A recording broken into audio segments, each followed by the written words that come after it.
So now, without further ado, it is my pleasure to introduce today's speaker, Asad Amin, Vice President in Ipsos's Marketing Strategy Team. Asad, you have the floor. Thanks so much, Ellen. Afternoon, everyone. Thanks for joining me on my annual update on the state of the Canadian food service industry. The information I'll be sharing with you today is derived from our 2021 Vantage report. So there's been both winners and losers in the food and beverage sector throughout the pandemic. Early on, panic buying, stockpiling, even once they dissipated, we've seen pretty strong growth across a lot of consumer packaged good categories. Categories that were waning prior to the pandemic, such as ready-to-eat cereal, were flying off the shelves right off the bat. Unfortunately, on the other end of the spectrum, the food service sector, as well as immediate consumption channels, have been pretty visibly ravaged. Any business or industry that is dependent on foot traffic to kind of stave off low profit margins are obviously going to be impacted when the majority of us are at home. 1 in 3 Canadians indicated that stores that they used to regularly visit have closed permanently. Really difficult to digest, but a lot of this is, some cases, par for the course in the food service sector. Mind you, never at this scale or pace. While it's very difficult, especially for the people involved, what you're seeing is the economic theory of creative destruction, where this once in 100-year crisis is really forcing and accelerating the pace of change as well as innovation. So it kind of sets the stage for a lot of the changes that we've seen across the food service landscape. And I think the question is, what are some of the things that you need to be mindful of? I think the conditions are pretty ripe for a reset. Not just in terms of how you look at your consumers, but how you look at the industry as a whole. And we've been tracking trends for many years now across the food and beverage sector. But the ones that we've been observing in the last year are pretty unprecedented. The movement in home alone is one of the biggest drivers for a lot of the change, not just for the food service sector, but for all industries. I'm sure a lot of you have been hearing about the skyrocketing prices in a lot of the country. And what we're seeing is an exodus from big cities to the suburbs. And this obviously has implications on the landscape overall. There's been a stronger focus on families. Those that have children, in a lot of cases, are stuck at home with them. But the definition of family continues to evolve, and with that, in terms of how they consume, is being impacted as well.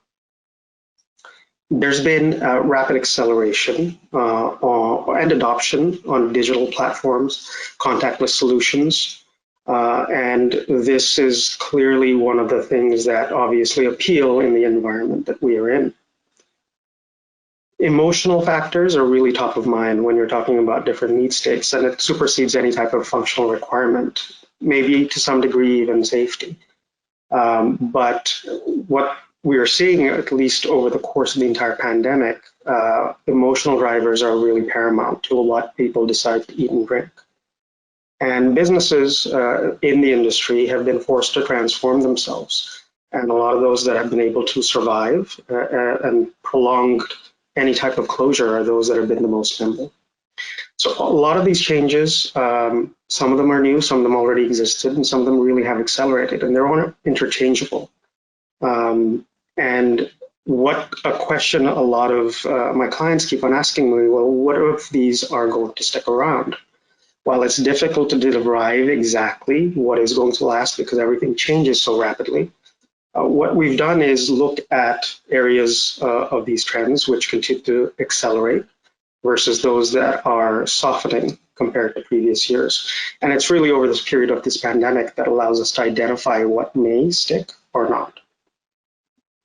The information I'll be sharing with you is derived from a number of resources, but primarily through our Food Service Monitor, which is our market measurement tool for the Canadian food service industry. Trends can be subjective and arbitrary, but everything that we've shared with you is based on pretty hard facts.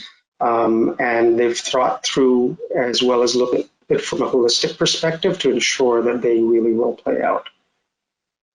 Now, before we look forward, let's take a step backward and see how the markets performed over the course of the last year. So the food service industry sales declined by 36% over the 12 months to February. So it's a loss of around $30 billion compared to a year ago. And traffic is also down by 35%. Now, as we well know, this is different depending on which operator you're looking at. Your quick service restaurants have been the least impacted, although they're down just less than 20%. But your full service restaurants that are primarily dependent on dine-in traffic have really been affected, and down to close to 50% compared to the same time a year ago. Your retail and other immediate consumption channels, and we're not talking about grocery as a whole, we're talking about the HMR channel, convenience and gas, they've also been affected. People are driving less, they're going out to the office and commuting less, so obviously that is going to have an impact.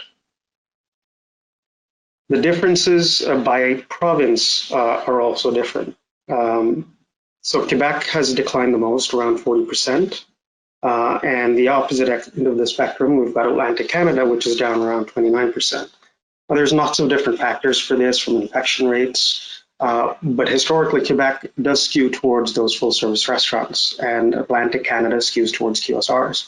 So that is also another factor that you need to be mindful of when you're looking at different regions and provinces in terms of their impact and effect of the pandemic overall. Now, if we look at a little bit more granular information and look at weekly trends, this looks at the percentage of the Canadian population that went out to eat yesterday. Historically, that hovered around 36, 38%. You can see right at the beginning that dropped pretty drastically down to around 22.5. The good news was throughout summer of last year that improved as patios opened, dining in opened, our infection rates went down. And even when dine-in closed, there was never a return to the kind of depth that we reached in the first lockdown. And even in the second lockdown during the holidays, we still never returned to those earlier levels. And there are a number of reasons in terms of new channels that have developed, consumer demand, I think also how perspectives have changed on the pandemic as a whole, probably drove an impact on that. Now, we're in the middle of our third lockdown, so there are things that likely will impact down the road and presently, so we will come back to that later on. But one of the things that I'd said about a year ago is the key thing to kind of monitor to figure out exactly how quickly we will come out of this and how soon we will be able to drive traffic is to look at confidence levels among consumers. So with our consumer optimism scale within the food service monitor, we look at consumers that indicate they're going to enjoy life more than ever, and this is among diners, people that actually go out to eat, versus those that are going to be more cautious. And you can see there was a turning point in summer of last year where consumers decided, well, yeah, I've had enough. There's only so much paranoia I'm going to have. And that gap between those that are more optimistic versus pessimistic had widened. In fact, in March, the index of consumer confidence in Canada jumped by 14 points. And what that means in layman terms is we're around 87% of the index to pre-pandemic levels. So there is definitely a lot of positive, I think, reactions, even though with all the doom and gloom you'll hear in media, consumers generally there's fatigue setting in, and they are looking more positively in terms of how they want to move forward. Now, of course, this changes by generation. Younger consumers are definitively a lot more optimistic than older, but generally overall there is a movement forward. Now, if we look at a little bit more granular information in terms of various consumer sentiments that might be driving this optimism, I've selected a few that have been the fastest growing versus the fastest declining. So what you can see is the ones that have been growing are kind of showcasing a little bit more throwing caution to the wind. Nothing will keep me, concerned about eating out at restaurants, up 3.1%, albeit it's only around 1 in 5 Canadians. the ability for people to source off premise, i.e. takeout or through delivery, continues to grow. A lot of Canadians are willing to support local restaurants and brands more, and that's flat. But the ones that have been declining that were really at the forefront, and they're still pretty big, are sentiments related to cleanliness and safety. So still pretty big, but you can see the declines are pretty sharp. So I think the main takeaway here is that while there are still concerns, and they are still sizable, there is a lot of pent-up demand that's evident. So that gives you the picture of how Canadians are currently feeling. But what about other countries that potentially have moved a little bit further along on fighting this crisis? So we take three, Australia, China, and South Africa. This looks at the rate of infection over the course of the last year. And lo and behold, you can see all three countries have pretty much got this pandemic at bay. Now, you can be cynical about these numbers. I certainly was, but let's take it for face value in terms of what it is. And on those that continue to work on it, I mean, the US has done a pretty phenomenal job with their 100 million vaccines in the first 100 days. Still a lot of work to do, but you can see that improvement already in place. In Canada, it's a very different picture. And in Brazil, you can see they've had a challenge for some time. Now, the reasons for this contrast between these two examples among countries that have done a reasonable job versus those that are still working on it is to look at how has dine-in behavior changed among each of these countries. So you can see among the three that have really flattened the curve, Australia, China, South Africa, dining indoors is much higher than the global average. Whereas in contrast, those that are still fighting the good fight within US, Canada, and Brazil, we are still underdeveloped. So the immediate takeaway is that, once and eventually we get this crisis at bay, we should see improvements in terms of dining in behavior as well as traffic. Now, a closer look at the picture in the US, because they're right in the thick of a lot of the rollout of their vaccines. This looks at the percentage of Americans who indicated they went out to eat over the course of last week, as well as those that have visited friends or relatives. And you can see over the last 3 months, vaccination rates, Americans indicated, went from 3 to 36%. And you can see a really strong correlation and jump with those that are going out to eat. So it's a really positive message about the effectiveness of vaccines, the openness for people to go out, and then the improvements you'll see, hopefully, in terms of traffic. Now, don't expect all of this to change overnight and for all of us this to end suddenly. When speaking to Americans, about 1 in 5 of them indicate they'll never get the vaccine. So that obviously has an impact on herd immunity.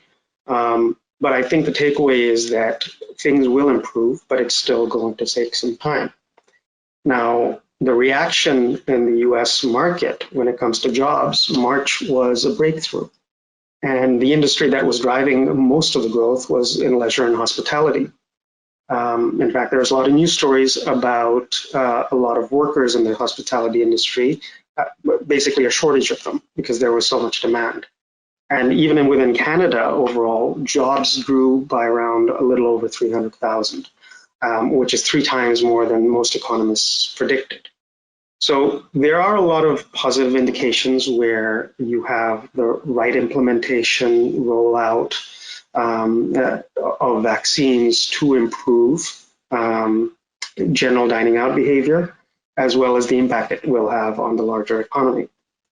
So where does that leave us here in Canada in terms of how things might play out in the near to long-term future? So right at the beginning of the pandemic, we're trying to figure out exactly how things are going to end. And there was a lot of talk about different types of curves, whether we're going to have, an L curve and this extends longer, a V curve, a U curve, and so on. So when we looked at the W curve a year ago, this is what we thought would happen. Things would be better in summer and then things drop out in winter. What had happened in reality when we actually tie in the actual sales is that we do see a W curve, but what's happened is it's prolonged. So fortunately, We're not too far off up to July, but since then things have extended. And while we do see softening, and as you can see, what we expect is right now is where we feel we might bottom out. And hopefully we see improvements moving forward. A lot of factors in play in terms of how effective vaccinations roll out, how open people are to taking them, traffic from tourists, and so on and so forth. But hopefully we turn a corner right where we are, and we end the year, or at least mid-year, by a 21% contraction. So where that leaves us right now is what our chief storyteller, Steve Levy, calls the long middle, which is this place in limbo between when the pandemic started to when it ends. Now, hopefully we're further along the road than right smack dab in the middle, but I think it allows us to kind of take stock of a lot of the changes that have happened. I think you can rest assured that there is some level of pent-up demand, and you can see the effectiveness of vaccination in other countries and the impact it will have on the food service industry. So it's important for you to start to reassess that what are the key things you need to be mindful of in terms of behavior change, so you can stay pretty much ahead of the curve instead of following it. So the first point in terms of changes that we've seen, and this is a reversal from what we've seen before, is that movement in home. So we see currently 90% of all consumption occasions are at home compared to 10% away. Historically, that ratio was closer to 80-20. At the peak of the crisis, around April, May, it was around 96-4. So this is a reversal in that we've been seeing food service traffic grow for the better part of the last 5 years, and suddenly that's gone in reverse mode. We expect and hope that things might change, but there are a lot of factors in play when we've been in this situation for the past year. One of the biggest drivers for this inbound kind of scenario is what we're doing right now, which is working from home. Among those that have been working away from home, that's shifted down from 42 to 24%. Among those that actually do work from home, that's jumped from 1 in 5 to a third of the population. Now, this also includes people that are retired, unemployed, students, which are still a sizable group. So if we are only looking at the workforce, there's a much larger portion that are currently working from home. And the reason this has an important impact is that 40% of all food service traffic is driven by these individuals that are working from home. And this certainly has accelerated from what we've seen previously. Question is, what is going to change once and eventually things go back to normal? Are people looking forward to going back into the office or not? Well, based on data that just came out a few days ago from our Essentials report, 86% enjoy flexibility of their current work situation, vast majority. And not only that, there's an 80% expectation that employers are going to support this decision. Whether that's far-reaching or not, that is the sentiment among consumers at the moment.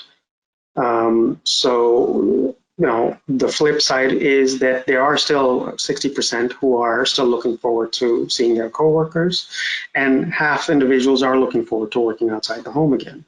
But then there's those 50% who want to stay put as is. Certainly, there's going to be some gradual shifts. Whether we're going to get back to exactly the way things were in terms of everyone working in the office remains to be seen, but it might be slow. And it's important to note that, because if you look at the profile between consumers that are working away from home versus those that are currently working from home, they are very different individuals. The workers that are currently working away from home tend to be older, working class, skews towards rural, but I think the main takeaway here is that you've got lower income households that are dependent on their jobs, and a lot of them will have to work, whether it's at factories, transportation, you name it. Historically, these are also the consumers that were driving a lot of the traffic in food service, and if they're not going to work, there's that portion of the population that you don't have immediate access to. And on the flip end, those that are working from home or younger, white collar, and urban. And these factors are really important because these are the cohorts that were driving a lot of the growth in the food service industry for the last couple of years. And not only are they kind of invisible, they have developed new habits. Historically, millennials' repertoire for recipes were always the lowest among most adults, and suddenly they've developed new habits because they didn't have a choice. Not only that, they also skew higher towards ordering and delivery. So that potentially has an impact on foot traffic if they've developed new habits and comfort zones in terms of new channels. And of course, we'll speak to that later on. But I think the differences between these two dynamics and how this work from home kind of movement evolves is pretty important to note in terms of the impact it'll have. The immediate impact we've seen is lunchtime traffic at food service has declined the most. It's around 41% compared to a year ago. And obviously, if people aren't going into their office, that's one aspect of most day parts that's visibly going to be affected. Dinner, although it's also declined at a pretty harsh rate, it's the least affected out of most day parts. And again, that is because of certain channels and items and occasions that have done well. More on that later. So some of the habits that we've started to develop as we continue to cocoon at home are that of streaming services. You know, it's kind of this perfect storm where everyone doesn't have a choice but to watch these. And there's more and more being developed. 67% of consumers watch them. A little over half communicate by video with family and friends. And over a third actually work via video, which is what we're doing right now. What's interesting is just under half of individuals that are dining in are doing so while they're watching one of these screens. So it's a potentially new occasion, and it's important in terms of communications, the dynamics. Hopefully we do go back into cinema, but you know, there's occasions such as date night that might be a very different dynamic that you need to consider, and how do you tap into it, both for your products as well as communications. We're also sharing occasions more than ever. Average party size jumped from 1.37 to 1.42 during the pandemic. Families are ordering in. That is part of the reason you see the average eater check growing over the pandemic period. And certainly that has an impact on the menu items you offer, combos, and again, the appeal of variety among households as well. And that continues to accelerate as well. So I spoke to you earlier about how emotional needs trump functional. Historically, people that are going into food service are driven more by craveable rewards than when they're dining at home. But irrespective of whether they're sourcing directly from their fridge or from a delivery app, the primary driver for consumption in terms of growth has been around emotional needs related to craveability and comfort. And this makes sense in many cases. When you have a few opportunities to actually eat out, you're going to go straight for things that are going to make you happy, be seen as a treat, as opposed to a very functional need. And that is why we've seen growth, not in terms of actual volume, but share shifts, where hamburgers and fries have grown over favor of menu items such as eggs Benedict at breakfast or brunch. Pizza did really well because of those family dynamics. Fried chicken has been really well, and anything that's portable overall has been very effective. Now, if we look at drinks, I think there is a lot of people that think that maybe what we might see over the course of the next decade is what we saw 100 years ago after the last pandemic, which is we return to the roaring 20s. That would be good for certain areas of the industry. Drinking places, full service restaurants, obviously are the ones that have been the most impacted and probably will take the longest to come out of this.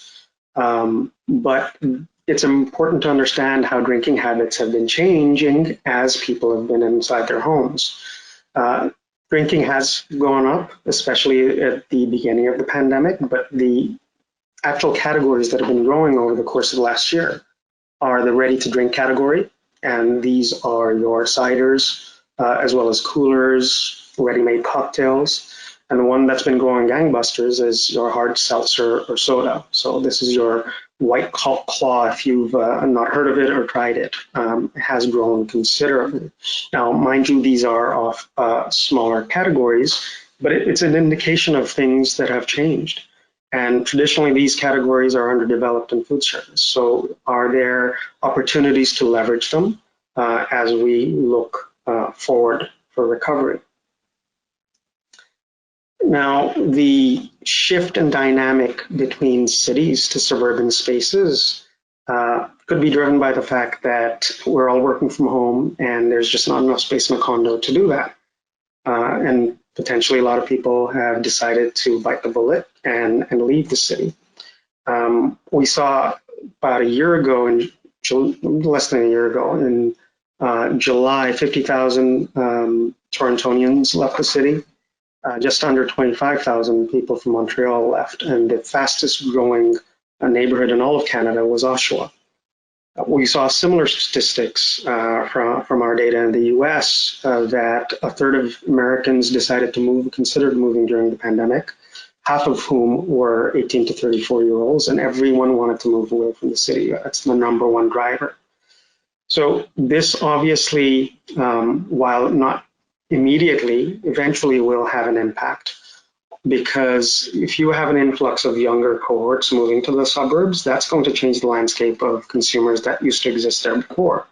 You have older families, older consumers, and the tastes among both of these cohorts are very different. Their needs are very different. So expect a lot of dynamics to potentially shift. Another reason potentially a lot of these younger consumers are moving to bigger spaces, they're deciding to nest. My coworker, Kathy Peralta, has been talking about young, educated millennial parents for many years now. In fact, I'm pretty sure she coined the term YEMPs.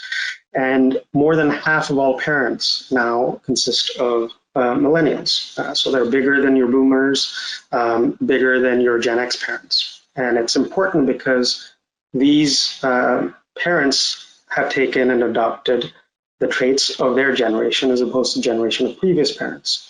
So if you're thinking about targeting and talking to parents as you've done in the past, that has to change. These consumers are a lot more conscientious about what they eat and what they want their children to eat. They're more educated, digitally more savvy, and that is going to have an impact of exactly what they're going to look for when they go out to eat.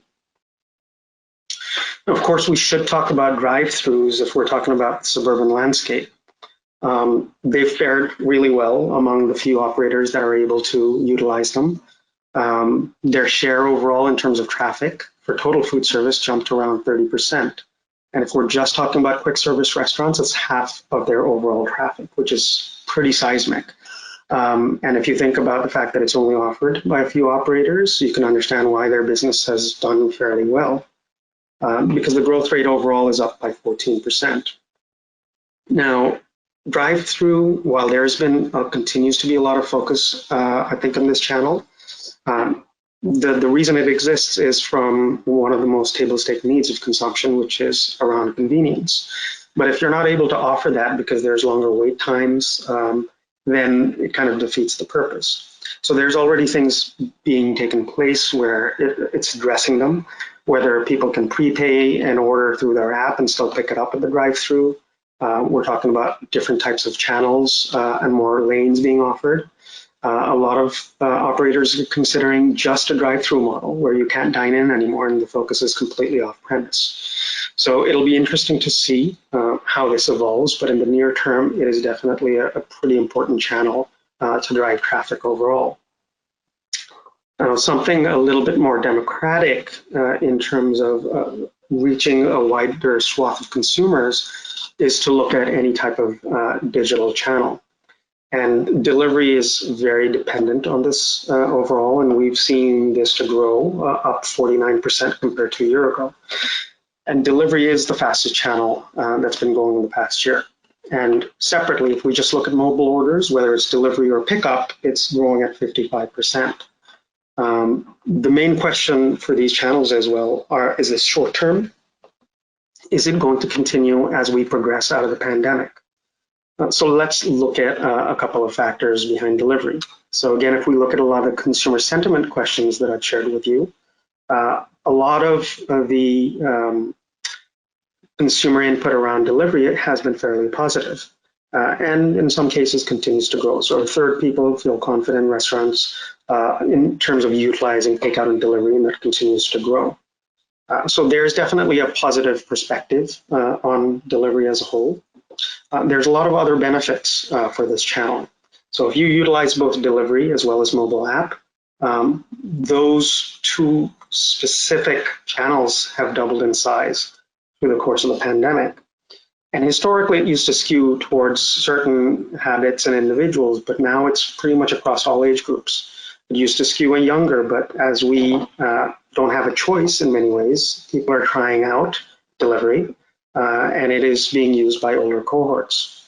It's stretched across all day parts. It's still primarily in dinner, and that is one of the reasons why dinner has done less poorly than other day parts. But you have the ability to order brunch on Sunday in your bed if you want.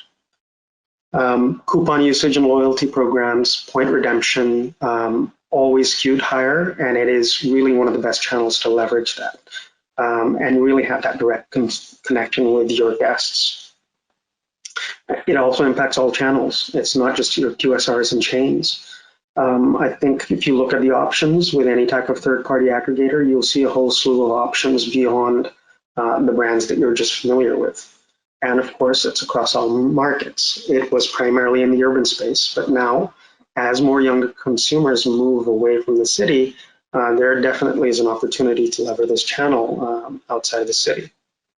The question again is that, well, first of all, how big is this opportunity, and really, are we going to see it continue? So if we trend traffic for dine-in behavior over the course of the last year and a half, and we look at delivery, there are some stark differences. So you can see with dine-in, it dropped off right at the beginning of the pandemic. We saw pickup over summer, and then it softened again with closures. Now, if you look at delivery, it is still really small. One interesting point is that for the first time ever, it was higher than dine-in traffic right at the start of the pandemic, and it's pretty much neck and neck overall. But what's really interesting is if we take off the scale and we put this traffic trend side by side, there is an interesting correlation between delivery and dine-in traffic. So what you can see is that anytime dine-in closes, delivery goes up, and potentially the opposite happens. So the question is that eventually when we go back to dining in as normal, is delivery going to go back to where it is? Likely not. I mean, already you can see we've already reached a new plateau for delivery before where it was. But I think it's something you need to be mindful of as things progress. In terms of room for growth, if we look at penetration across different countries, I mean, East Asia, South Asia always have had higher penetration within the delivery channel. Labor is cheaper, regulations are different, and it has allowed the delivery channel to flourish. But a very different picture for the UK, US, and of course, Canada. But I think the main takeaway is that there is still room to grow overall. So a couple of things I want to leave you with. There was a lot of buzz at, last year when Popeyes launched their chicken sandwich in the US and apparently broke the internet with it. And the expectation was pretty high that we will see similar trends in Canada. So the Popeyes chicken sandwich launched in November, as did KFC at the same time, and we actually did see actual lifts in the number of orders, and this isn't just share shift for fried chicken sandwiches at the end of Q4. But there's a number of things to take into context beyond the fact that there's a lot of buzz behind this. First of all, those needs around craveability is driving this, same thing around portability. But I think it's also really interesting to see that beyond your QSRs and chains, there's lots of other players that are looking at this menu item. And it could be coincidence, but a lot of it is also survival. So you've got full service restaurants and independents that's switching their model because they are not getting the influx of traffic that they've been dependent on. So one plan is to simplify their menu, save on cost, and just focus on one item.